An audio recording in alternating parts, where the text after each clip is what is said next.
We're going in. We're going to go replay the ending. We're going to go see if Final Shape, after all this time, did in fact land. Or if it didn't. And, you know, just kind of talk about Destiny as it is. I totally forgot that I actually did the entire thing. I actually totally forgot that I did the entire campaign. And it was already uploaded to the Kizuna TV channel, the VOD channel, right? I totally forgot it was already uploaded it. So this is post-raid. Defenders of Soul, hear me now! Moments ago, one fire team infiltrated the Witness's monolith and shattered its hold on the Traveler's light.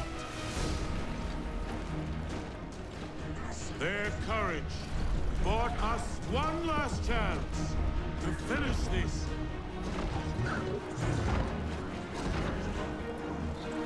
But the Witness still lives. I was up at 5 a.m. when the raid got cleared. Will face the Witness, while we eliminate the remainder of its forces. Our final chance at freedom lies on that field. This enemy has taken so much from us all. Elixni, Cabal, Awoken, Humanity, Hive. The Witness started this war long ago. I like that the Scorner just waiting. Can't let him give a speech. But now, we end it. I think Keith Davis did a really good job as Zavala. Like, it's also a really cool narrative conclusion to his whole arc, especially, you know, Ikora, teach me about the darkness, teach me about this. Honestly, I thought it was great. Could never play Destiny, it's too much yapping. To be fair, this is also the capstone for about 10 years of story and gameplay. Like, this is the end to the Light and Dark saga, so you're coming in at, like, I don't know. You're coming in at, like, the Battle of the Morannon, Battle of the Blackgate, and Return of the King, right? And you haven't seen Fellowship or Two Towers, or, like, the Pelennor Fields, right? Can't remember what's happening. Had a couple people say hi in chat. No, and, Eric Mishtar, thank you for the... Hey, how's it going? I'm getting tongue-tied today. Let him cook, then attack. Exactly. No, it's good. So I was actually up at 5 a.m., roughly 5 a.m., when this was actually done. Because the world's first team actually finished the raid, and then this event unlocked, and then we got that cutscene. So when he's talking about contextually, one fire team infiltrated the witness's lair, right? Infiltrated the witness and severed the hold in the Traveler's Light. That is that fire team forever immortalized, which I like. That's actually why I liked L5R as a game, because you had story events that were immortalized, right? You had people going to Kote's, playing Spider Clan, Scorpion Clan, etc., right? Well, Spider Clan was down the line a little bit. Crab Clan, Mantis Clan, etc. And, you know, you had, like, actual, like, events to be like, do we experience this personality? Do we get rid of Enlightenment? Kokujin, is he a plot point? Yes, no. And it was very community-centric. This plays into what Destiny does very well in being a community-centric game. And I think that's why it does what it does very well. When it starts getting into that more individual aspect, I think the game does flounder a little bit. Day one, man, I had an argument with someone who had a world's first belt, and they're like, oh, you're not allowed to have an opinion on the raid unless you did it day one. I tried Encounter 1 day one. Looking at Encounter 4 from a day one perspective, there was very little feedback. But you're not entitled to that opinion because you didn't run it. That's when I start to not like the community so much. And world's first belt holders, I haven't actually had a very good interaction with so far. Or legit canon, yeah. Which he infiltrated the witness. That one team infiltrated the witness. It was just some random team too. It wasn't any of the big teams like Elysium, Math Class, none of them. Which was really interesting. Don't hesitate to engage. Fly, Guardian! The Witch Queen and I will prevent its escape. And your allies will fight at your side. This is what we were made for. There is, yes, a Grandmaster for this. I have not done it yet. But good God, it's going to be rough. The mountains. We drink the seas. We fight beside you.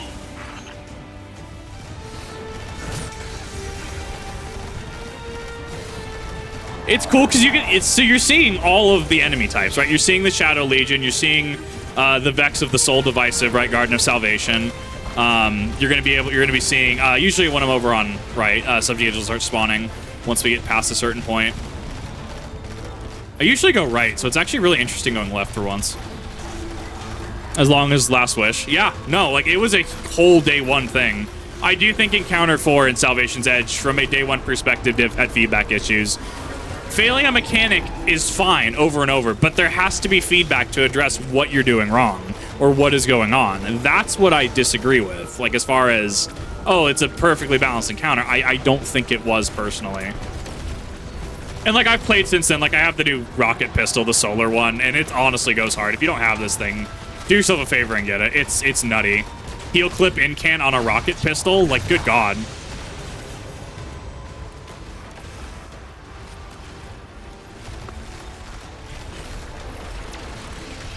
Just kidnap Keith David. It's your job to rescue him. I mean, dude would probably love that role, if I'm being completely honest.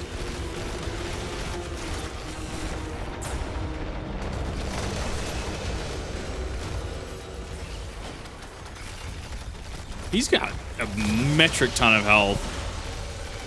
This is a change of pace, isn't it? I also like that Savathun just shows up. She's just here. She just helps out. In a minimal aspect, like, but she throws, like, you know, Nova Bombs and stuff.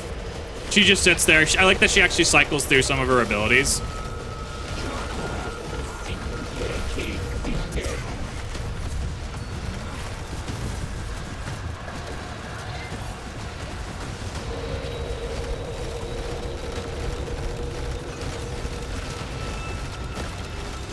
Oh no, Kaido got frozen.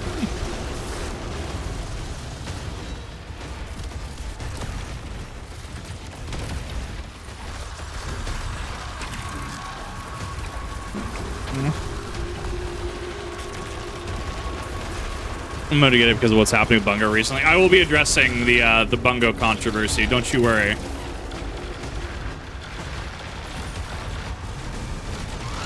Like, it's a cool... I like that this is a 12-man event, because honestly, it's one of the most fun raids I ever had, was when the lobby glitch existed, where you could glitch 2 6-stacks into a raid.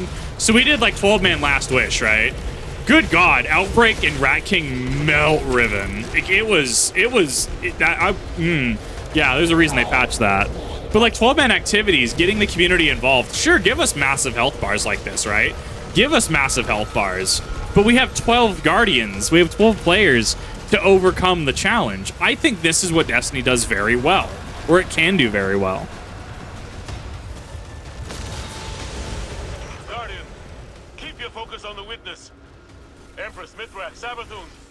Witness forces are closing in. Help me stop them. Yeet.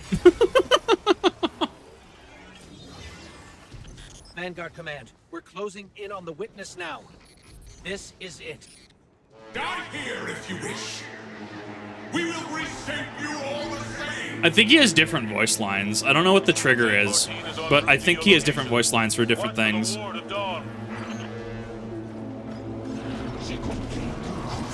See, just hi Saint. He just drops down with what? Like, it is really a good finale. Like, if you're writing a finale and you're having so many factions, right?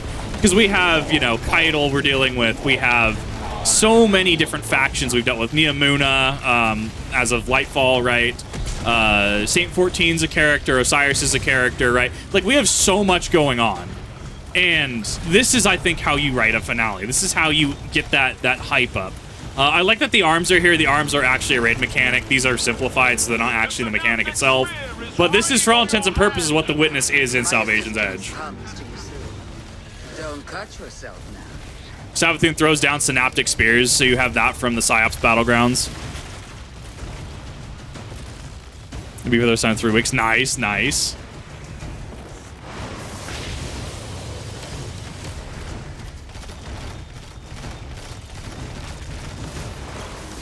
So mechanically, you have, when the hands are up, they will do the little glowy things and they will do damage. So generally, just have 1 or 2 people start breaking hands. They will spawn again, obviously, but I mean, it's, yeah. So then, Traveler, as in story, cracks through. You're supposed to be dropping it at the witness statue, which actually blocks the exit. I actually never noticed that. I think his design as well. Like, Bungie really cooked with his design, which is intriguing to me.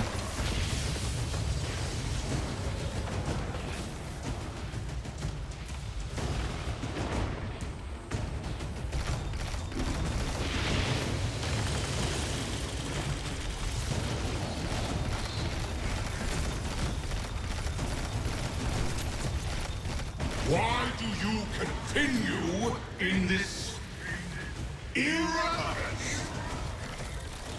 Just like the last time, Guardian. Destroy the statue. Yes. You can get up to 4 if you do it right.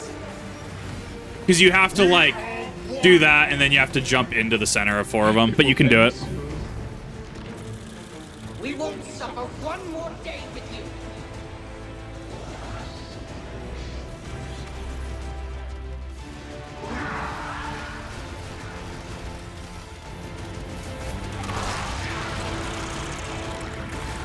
There's a pattern that he does.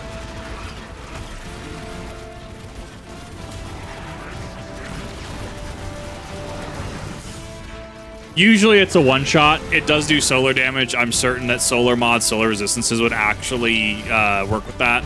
I'm sure they would actually make it so it's harder to kill you. But that is exactly what it is in the raid, except the raid, it's not as hyper-lethal, which I'm a fan of. Like, I like the mechanic, because it's like reading an MMO, right? You're reading an MMO arena. So, damage phase, he's going to pop up, he's going to slam.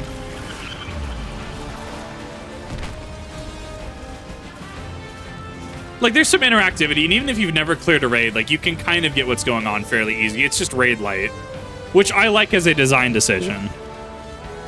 Megamind, look, oh, the Megamind memes have definitely been, we've made them, absolutely.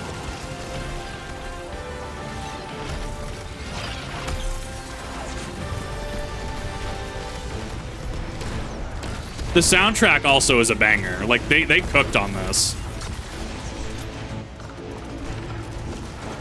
Where's my boy? There's my boy. Tiny Nezarec. Like, you look at his face, he's just Tiny Nezarec. He's got the little horns. Which I thought, ow. Ah, yes. The shield melee. Think about, technically, if you're talking about the collective, or if, because it's different. Are you talking about the individual or the collective? Because technically there's 2 answers. As a collective, technically, yes.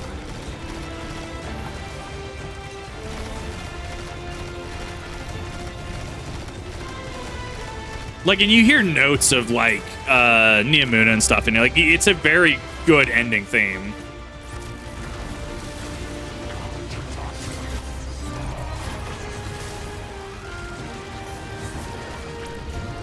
Yeah, you know what? That's a good question. That's a good point. That's a good thing to point out. I don't have an Ilberd Redeem, do I?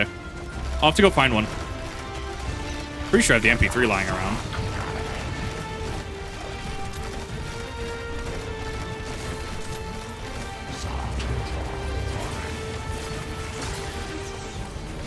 Oh my god, not the goblins.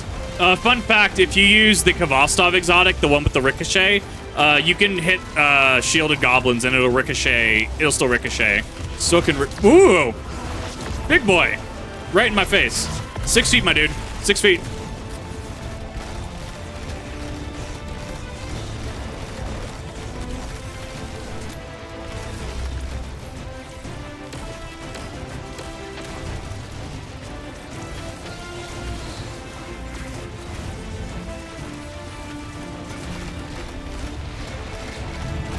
Right now, the witness as it stands is a individual, seemingly, that is lording over a collective, is how I view that. The failing split back to back. So good, dude. Everyone else. I can't stand Ezio. I don't like him. I like Altair much more. But then again, I also like Assassin's Creed 1, where people don't. Yeah, let's get some ad clear going. Like, we kind of need that. No one's also gathering light as well. Don't sleep on the rocket pistol. Like, it goes hard.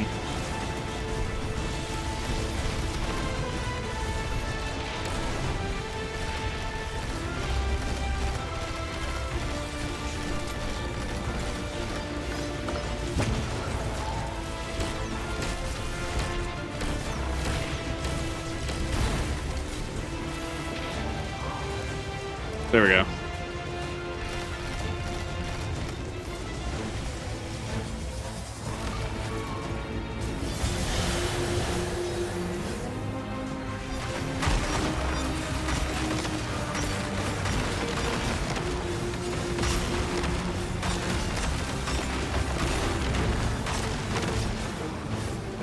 You can do the Oryx thing where you can just like dash forward and lightly a hop.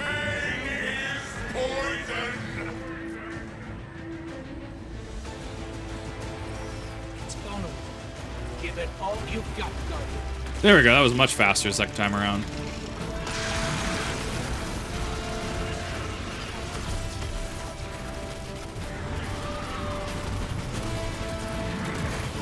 Yeah, we were pretty far in there.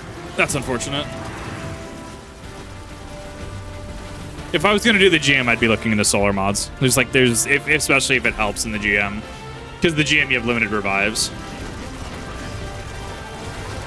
And then he'll do one side and then he does the other side. So like how that was top right was being hit, so then bottom left gets hit. We almost did. I think I've 2-phased it once. Third phase, I believe, is infinite time. I'm okay. The other day, God's I believe it.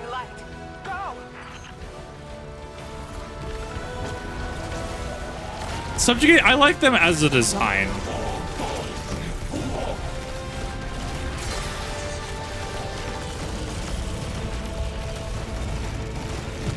Subjugator 1 down.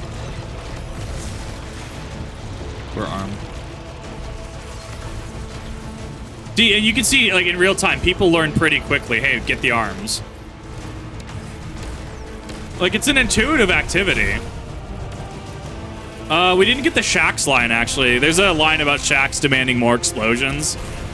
Like, there's a wealth of dialogue for this on replays, it seems.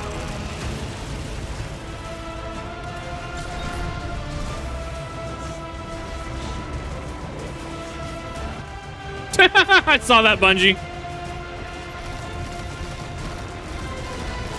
Okay, they're struggling with the other cornerstone a little bit. Well, yeah, it's the Tormentor. Tormentors, from my understanding, don't have a lot of health, but they have like heavy mitigations. Like they take like what 90% something reduced damage if you don't, unless you hit the weak spot, something like that. But God, are they slippery? Subjugators are great strictly because, like, I like them as an enemy type, but it runs into the movement effect, right? Stasis and Strand inherently are movement affecting, so you know stasis it slows you down. Stranded is a displacement effect. Not only are they really beefy, but they also end up messing with your movement as well, which can be frustrating to a lot of players. There it is. Shax needs more explosions.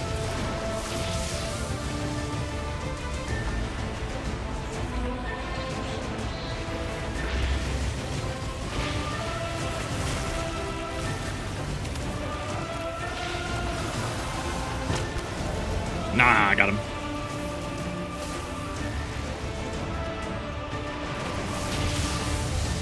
Bonk.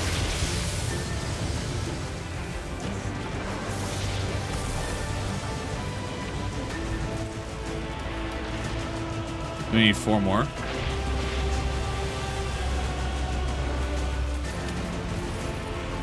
Always got that one.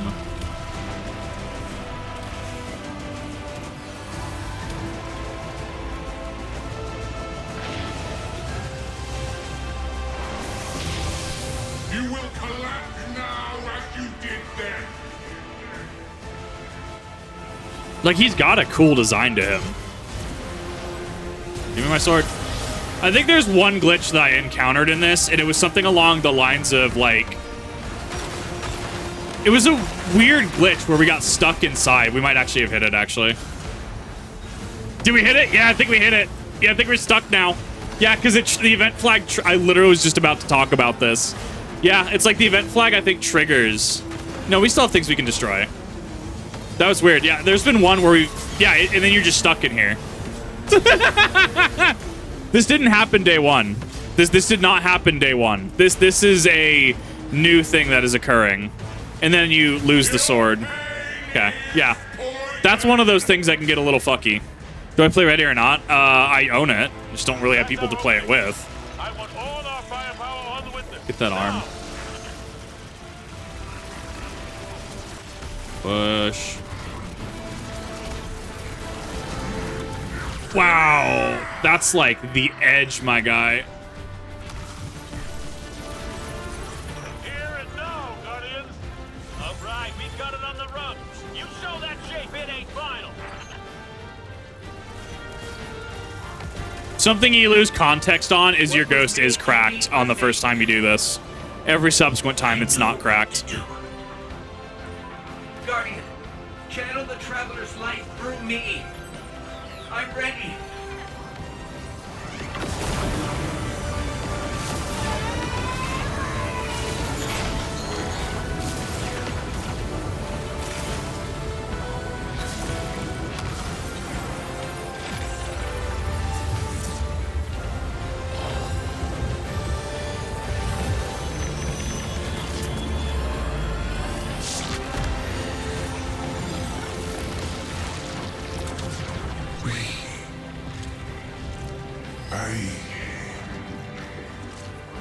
I don't understand. See, that's him. Not it is just him at that point. It's no longer a collective. He doesn't understand. Not they don't understand. We did it. It's honestly, it's a great finale, and it's approachable to everybody is the thing I like about it, right? Like, everybody can do that activity, like, regardless of skill level, light level. You have 12 players at a problem. Eventually, you're gonna get it. It was great, like, going through this literally after day one got finished, right? After the first team cleared and going through this, it was good. It was a feeling unlike any other. No. I've done some shorts on the other channel, the Kizuna Kip channel, and people are just like, what set are you using? It's just Crota's. Just go do Crota. It's great. My favorite set in the game.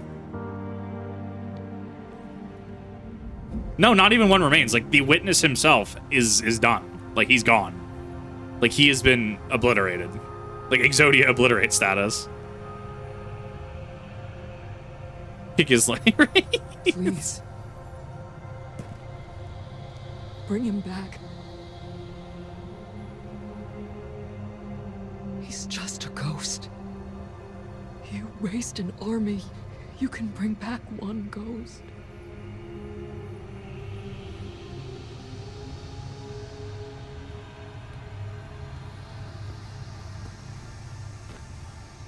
He sure shined bright back there, huh?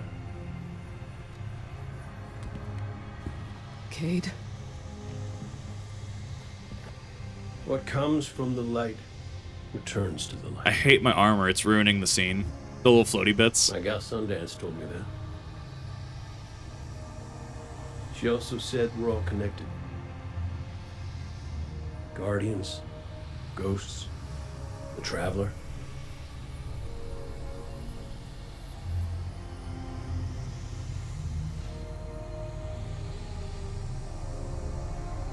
Now you tell the others this was my choice. My light. Nobody makes my fate but me. I love that that's a callback. Guardians make their own fate. The buff from Vault of Glass. You're my favorite. Don't ever forget that. Got him. No, it's great. I'm so glad that I got to play Shadowkeep when you could still play Shadowkeep. It made it make so much more sense. Because that got sunset for all intents and purposes, right? No, wait. No, Forsaken got sunset. You can still buy Shadowkeep. Yeah, Forsaken... I think it's still in the game. I think it was my Titan. I still had a Forsaken mission that I did, and then it locked me out of the campaign again. I think it's still in the game, just inaccessible. There you are. But this will not hit to anybody who has not played Forsaken. They're not going to understand. It's like how I understand who nobody from Red War is. Like, who's the vendor? Why should I care about the clan vendor?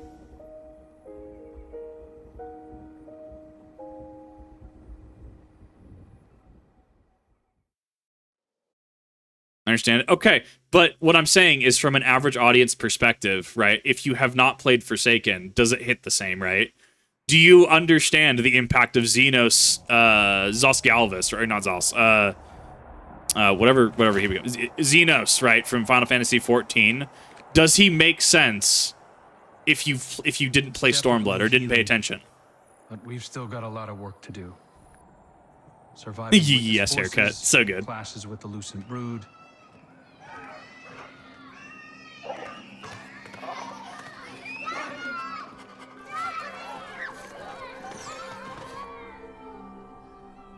Who are the 9? I'm sure that they could get addressed later. This is the finale for the Light and Darkness saga. Like, this isn't technically the end of Destiny as a story, but we're gonna get into that in a little bit. We've been fighting for so long. And now we've won. I thought it would feel different.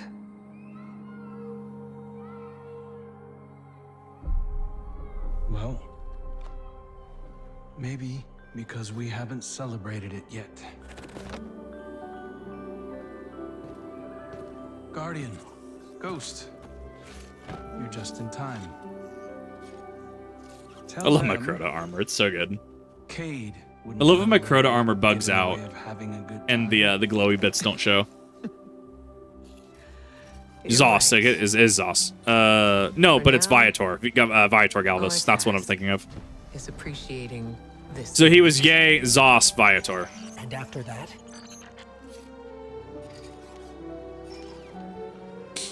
We'll face the future when it comes.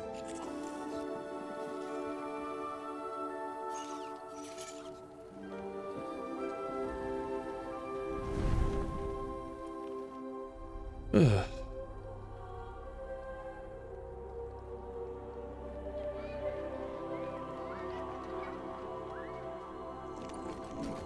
Dog. Weren't those the robots that brought you to Leviathan? To Callus? Chicken. The chicken just perpetually stays there. It's great.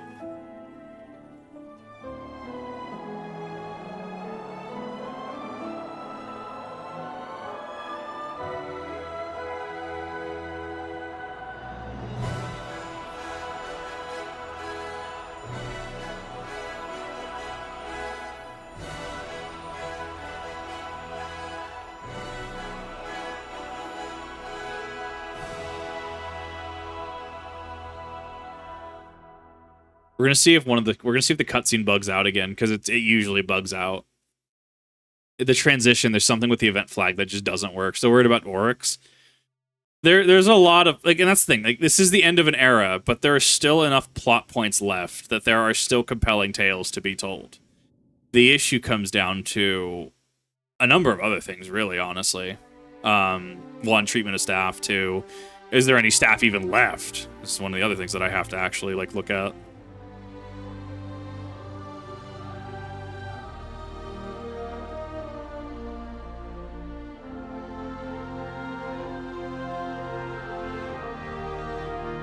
It's cool because you can see a lapse of, like, characters, right? Like Elsie, Anna Bray, Dog, which is like what? I don't think it's Clovis. I don't think it is. But Dog. Last city with Devrim. I almost said Deckard. Like what? Like Deckard Cain. What is it? Saladin and Keitel. The conductor I have issues with because literally we showed up. And, like, no, we're just not gonna pop the conductor. Nah, we're gonna escape. I have some issues with that. I have a little bit of issues with how the plot point presented itself.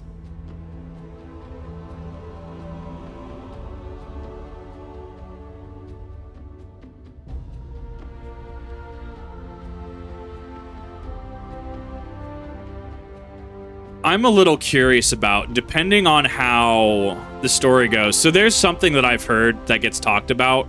The Ruby community got really upset over it, actually, which once again, I avoid the community like the plague. There's a concept of queer baiting, where if you take characters who are, you know, gay, lesbian, whatever, right? And then you murk one of the characters and have them in a, like, cis is the word, I think, in a cis relationship. People have said that that's queer baiting because you're giving the expectation, but then taking it away and replacing it with the thing. I don't know how much stock to put behind it. I don't know if it's a valid complaint. I wonder, though, if, like Ruby, where we have Crow and Clover, right? What is it? Crow, Clover, and then it's now in Crow and Robin as of what, Volume 8, right? Volume 7, 8, somewhere in there. I wonder if we're going to see that if Osiris and Saint go south. I wonder if there's going to be a small part of the community that's going to argue that Destiny 2 is just queer baiting. Or as well. I don't know how much stock to put into the argument. I feel like it's just a bitching point. I don't know enough about it. Liz, no one should go. Like the show, like the art. Community, just I stay away. It's like the Star Wars community. I don't touch the Star Wars community. Like, it just doesn't lead to good places from everything I've heard. I'm gonna this one is interesting though, because that looks like, we don't know if that's Oryx or Savathun, right? That final one looks interesting.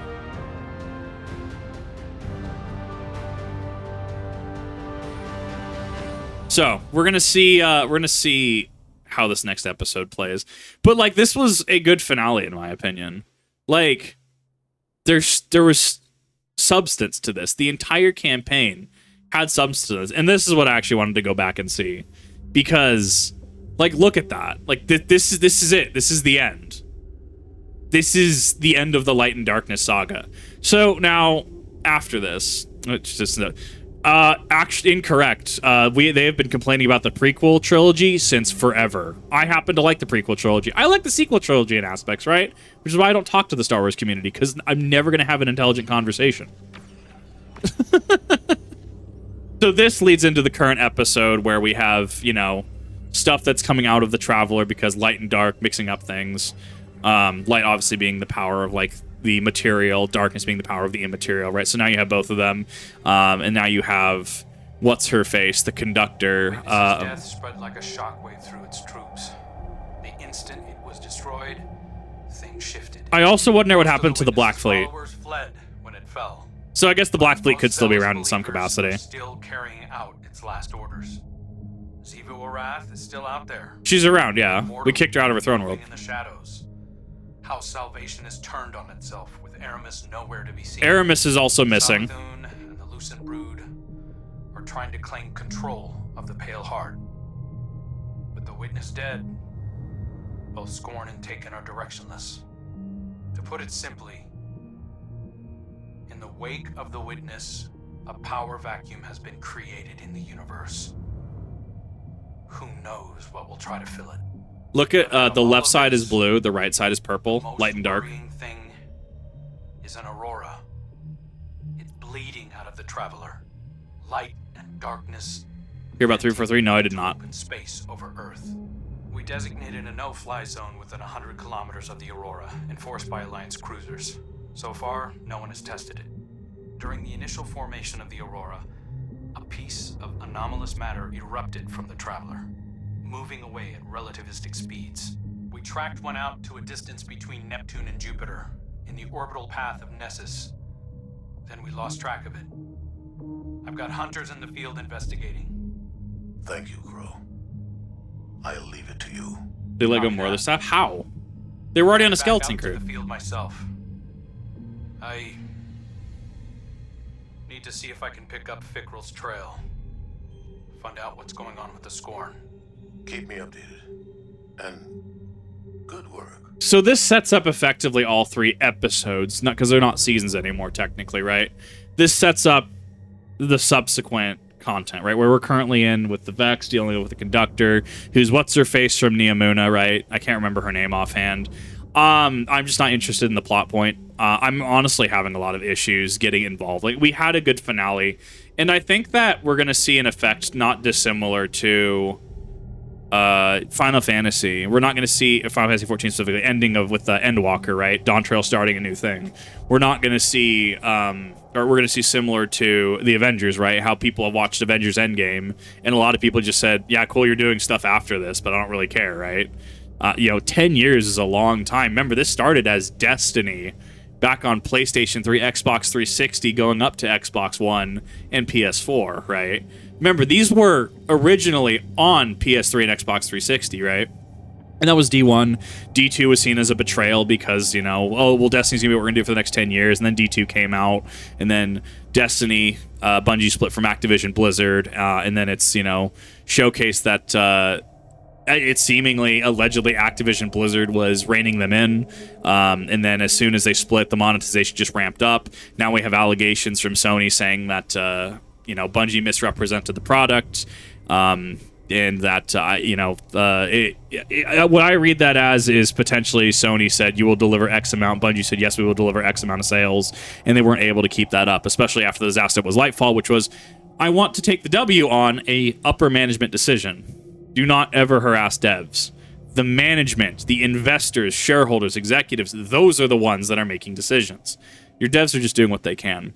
But Avengers Endgame was an endgame for a lot of people. For Final Fantasy 14, we had Endwalker, which, for all intents and purposes, they just completely did. They finished a lot of plot points, right? We still have plot points to go on. Like we had the Mamolja that we just finished in Dawn Trail, right? Like we got more info on them and more information still. In Destiny, right? We still have the Nine as a plot point, the Baron as a plot point, one of the Scorn, right?